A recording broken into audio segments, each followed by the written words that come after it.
Ici Sud Radio. Les Français parlent au français. Je n'aime pas la blanquette de veau. Je n'aime pas la blanquette de veau. Sud Radio Berkov dans tous ses états. Quand j'entends le mot culture, je sors évidemment Rima Abdul-Malak. Rima Abdul-Malak, la nouvelle ministre de la Culture. Donc, c'est encore signalé à notre attention lundi dernier lors d'une conférence de presse. Qu'est-ce qu'elle a fait ? Elle a fait de la discrimination plus que positive. Écoutez. Sud Radio Berkov dans tous ses états.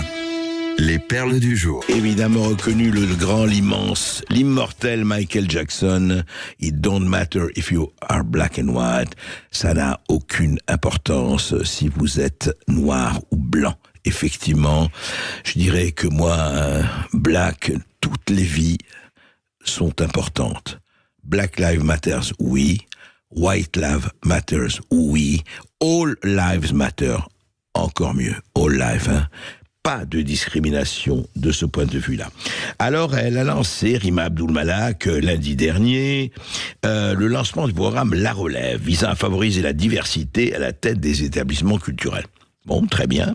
Alors, l'objectif, c'est quoi ?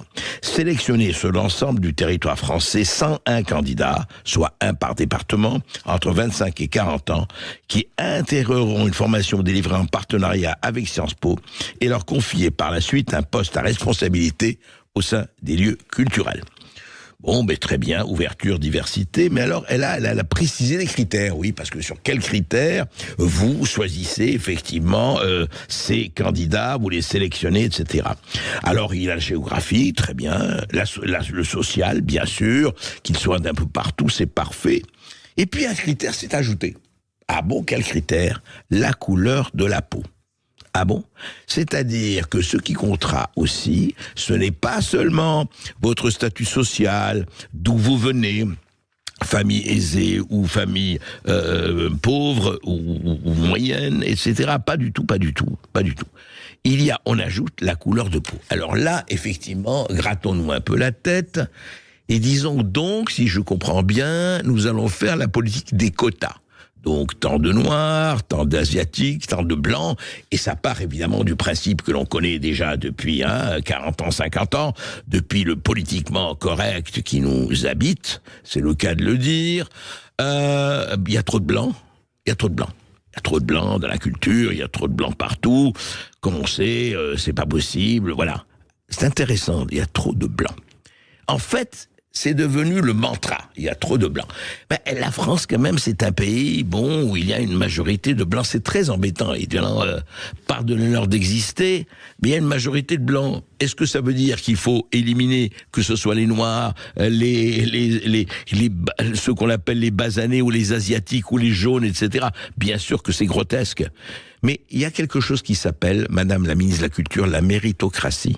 La méritocratie, aujourd'hui, permet à tous ceux qui vont à l'école, qui font qui se développent et qui arrivent et qui sont là.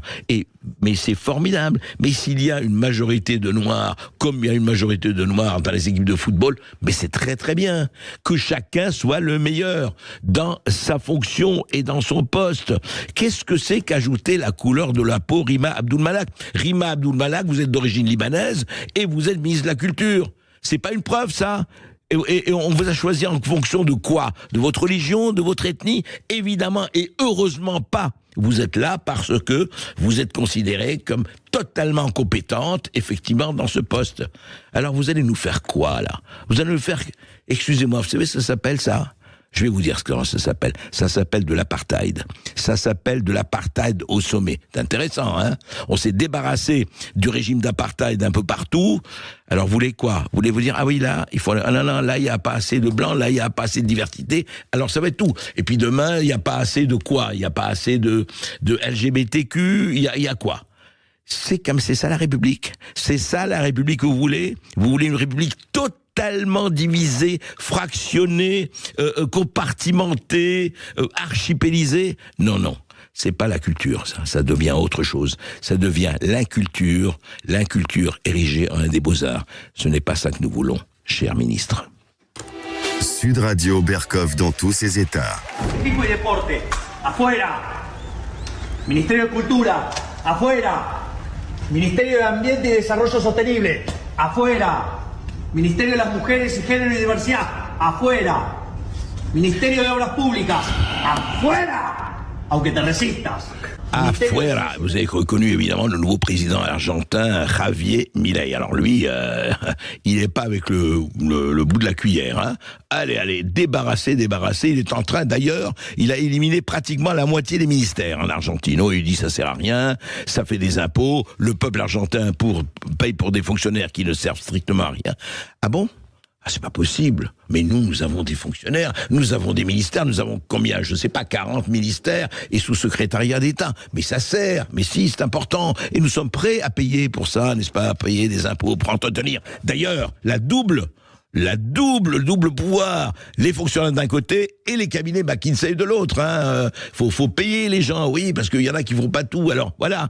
Eh bien, Emmanuel Macron a reçu une photo que lui a envoyée Javier Milei avec le t-shirt Boca Junior avec la phrase « Viva la libertad, carajo ». Ça veut dire « Vive la liberté, bordel de merde ». C'est pour être très, très, très vulgaire à l'antenne. Voilà, il a envoyé des cadeaux à ses homologues étrangers. Et ce qui est intéressant, c'est qu'Emmanuel Macron a posé sur la photo avec ça, très, très heureux. Voilà, comme il posait, vous savez, avec McFly et Carlito, voilà, sur TikTok. Voilà, c'est amusant. Voilà, c'est intéressant, en tout cas... Lui, il essaye absolument d'y aller très très fort, Javier Milei, effectivement.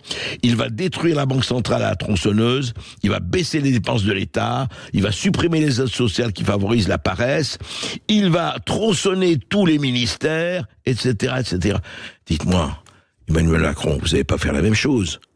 Je suis très inquiet depuis que vous exhibez ce cadeau de Javier Milei. Non, Emmanuel Macron, vous faites le contraire jusqu'à présent.